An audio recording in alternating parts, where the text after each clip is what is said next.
Comment ça va, Antoine, président d'un groupe de supporters du LOSC? Vous êtes comme un fou, vous avez fait la fête toute la nuit? On n'a pas beaucoup dormi, ça c'est clair. C'est incroyable. Incroyable. C'est monstrueux. C'est monstrueux.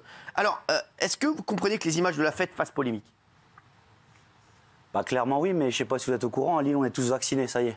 Ah, ça y est? Ouais, tout le Nord est vacciné. Ouais, non, c'est pas vrai. Donc, comment c'est Martine Aubry qui a fait ça? Sans problème. Ouais, grâce à Martine. Ah ouais, elle est cool, ça, là. Ah, bien sûr. Je sais, elle m'avait envoyé des petits gâteaux secs. Un jour, j'ai animé une émission à Lille, elle m'a envoyé des gâteaux. C'était un piège. Ah ouais, non. Non, je te jure que c'est vrai, elle est sympa, oui, oui. Moi, ça me choque pas du tout. Au bout d'un moment, il faut laisser les gens vivre. C'est un exploit pour les Lillois de remporter le championnat. Ils ont le droit de faire la fête. Ouais. Et comment on peut critiquer ça alors que chaque semaine en France, il y a des manifestations avec des milliers de personnes. Donc moi, ça ne me choque absolument pas. Bah, oui, j'ai trouvé ça honteux et je vous le dis. Laisse les gens kiffer. Il y avait une jauge à 1500 personnes. Vous étiez 8000 sur la Grande Place. Bah oui, mais... Les autorités ont été débordées. Monsieur, peut-être que vous êtes vacciné, mais tout le monde ne l'était pas. Il n'y avait pas de masque, pas de distance sanitaire, pas de précaution. Franchement, j'ai trouvé que ça gâchait le titre lillois. Je ne comprends pas pourquoi vous avez fait ça. Voilà, je voulais vous le dire. Qu'est-ce que vous dites, Antoine? Bah, les autorités dépassées, il y a eu 7 interpellations uniquement. Donc, sincèrement, on a été ultra sérieux. Oui, on a fait la fête. Ça fait 1 an qu'on subit la pandémie. On voit une saison magnifique. On est frustré de ne pas être au stade. Bien sûr. Alors, ça... C'est effectivement, il faut être prudent. Je suis d'accord, Gilles. Mais sincèrement, aujourd'hui, enfin hier soir, c'était une explosion de joie.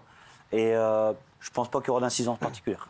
Alors, je pense, il y a beaucoup de gens qui disent que ça aurait été dans une autre ville, ça aurait été pareil. Bah oui, bien sûr. Et Lillois, c'est un exploit énorme. C'est pas Lille, moi, ça va. Alors, bien sûr, il y a des restrictions sanitaires, etc.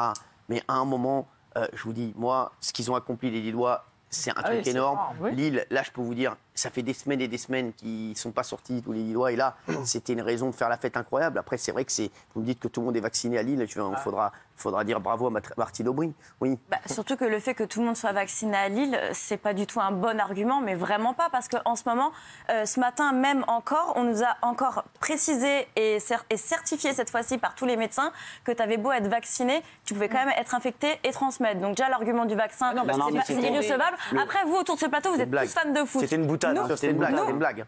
Nous, d'accord, excusez-moi. Mais quand même, ça aurait pu être un argument. Après, vous êtes tous fans de foot autour de ce plateau.